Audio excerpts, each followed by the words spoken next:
once I fell, but now I'm strong, I'm ready for the rematch. Shoot me down, don't you know I get up? Yeah, baby, I will fight. No, there ain't nothing stopping me. I'm bulletproof, I won't fall. I'm bulletproof, go on and shoot me down. I will always get up again.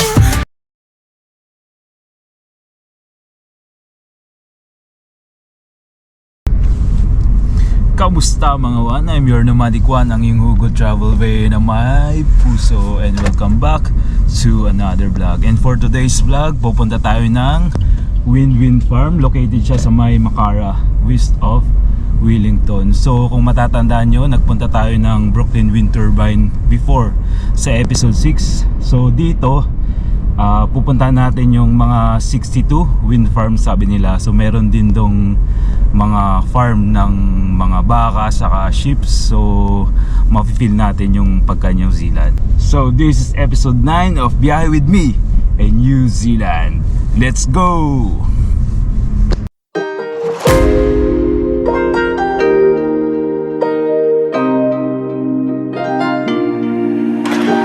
After that first random vlog in 2024, let's biyahe with me in the west of Wellington City for another travel vlog featuring wind turbines. Episode 9 na tayo, everyone. I am your Nomadic Juan, and this is West Wind Farm. Nomadic.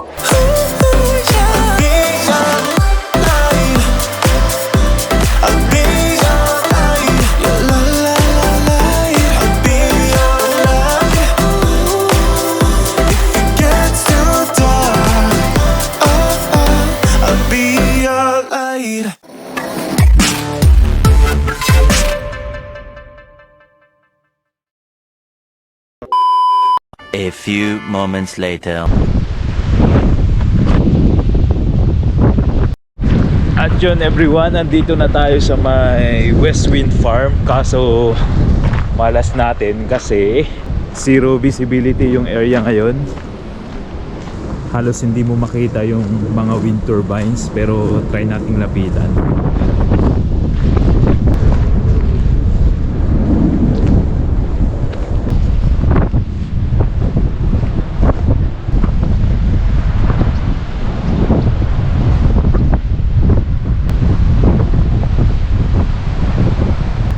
Yun everyone, malas natin kasi zero visibility talaga yung area at hindi mo makikita yung mga wind turbine. Ayun, kung nakikita nyo, mayroong tatlo dyan. Isa, dalawa, tatlo. And I don't know kung maganda yung weather at kung sunny day, kung may makikita tayo dito, pero wala, puro fog yung makikita natin. Ayan.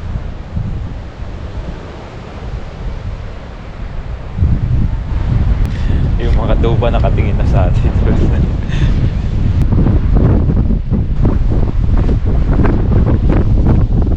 Epic fail tayo ngayon everyone.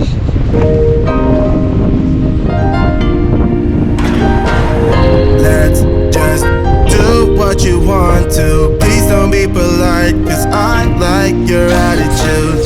Let's forget about a curfew, cause all that is stuck in my head. It's me and you, both speeding, my heart is racing, but I'm not sure I wanna face it, cause it only does this with you.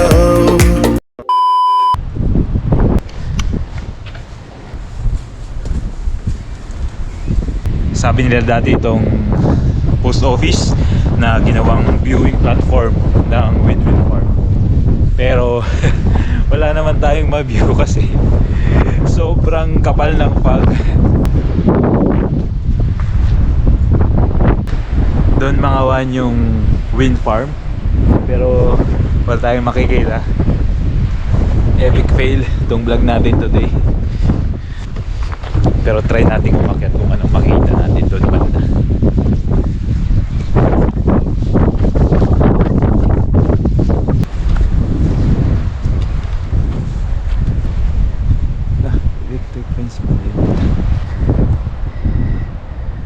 putik. Sabi niya guys, electric fence daw. Ay kanina pa ako hawak ng hawak. Buti na lang hindi tayo na kuryente. Wala eh. Wala talaga tayong makita. So try natin gawan to ng part 2 kasi hindi natin nakita yung wind farm. Dahil gawa ng masyadong makapal yung fog and zero visibility siya. 1 hour later.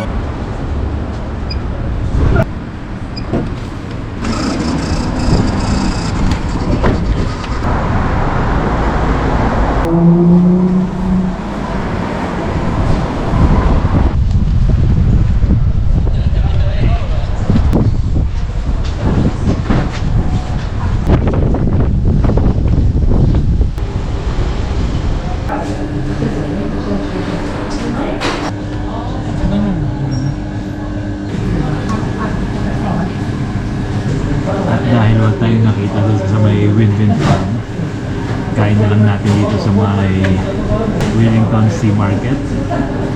I-recommend ko yung fish and chips nila guys. Masarap.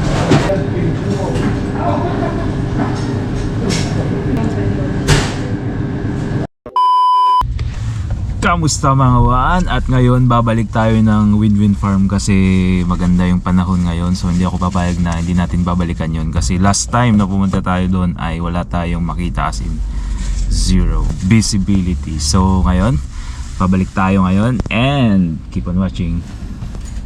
Our bodies meet, I can feel the tension. Move us into the next dimension. Let's just let our bodies be true. And yun mga Juan, nakabalik tayo dito sa may wind farm.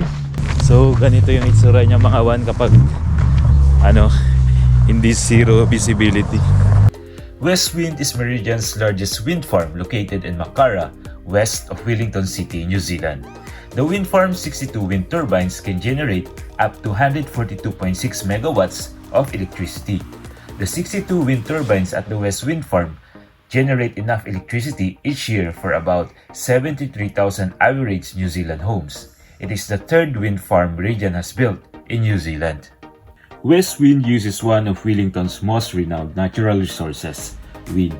The funneling effect of Cook Strait means the site has strong and consistent wind speeds, making it an ideal place for a wind farm. This is also a good spot for sightseeing and immersing yourself with farm life sa mga tupa at mga baka sa New Zealand. Unfortunately, closed ang farms when we visited, so we will feature that in our future vlogs. At kung ang Bangi sa may Ilocos Norte ay merong version ng wind farm, ito naman ang version ng Wellington ng wind farm. We make out for the thrill of it, mess around for the thrill of it. Don't stop now, never let this end. For the thrill of it, we can have it, no regret. We make out for the thrill of it, mess around for the thrill of it. Don't stop now, never let this end. For the thrill of it, we can have it, no regret. And for you everyone watching this video, I want to share with you some thoughts I saw in the internet. Baka sakaling this resonates with you at the moment. Lahat ng nangyayari sa iyo may dahilan. This is a reminder that God allowed it to happen for a reason. Sometimes, ang hirap maintindihan kung bakit, pero balang araw, marirealize mo rin why you have to sacrifice and wait. Dahil lahat ng bagay may tamang panahon. May dahilan at takdang oras. Trust God in His plans. At kung pinapanood mo ang vlog na to at umabot ka at this point, sinadya ni Lord na marinig mo to. Because He wants to remind you na magpatuloy ka. All the pain you have right now is temporary. Stay strong. Kapit lang. There will be better days coming. Keep going. And let your light shine so bright that others can find their way out of the darkness.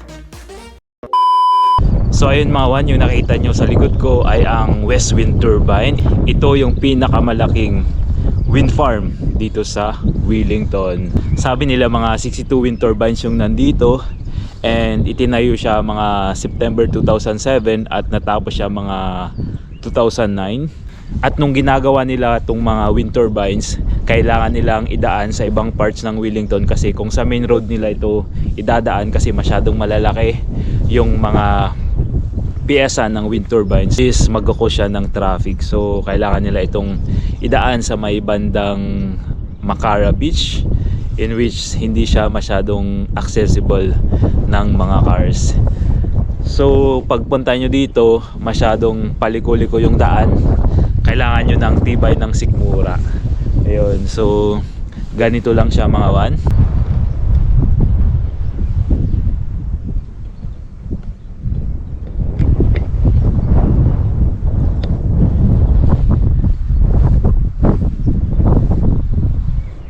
Kailangan talaga pag pupunta kayo dito is maganda yung panahon, parang ganito, sunny, pero kung nakikita nyo pa rin, may mga fog pa rin siya, yung mga clouds, medyo natatakpan yung mga wind turbines, hindi natin masyadong makita.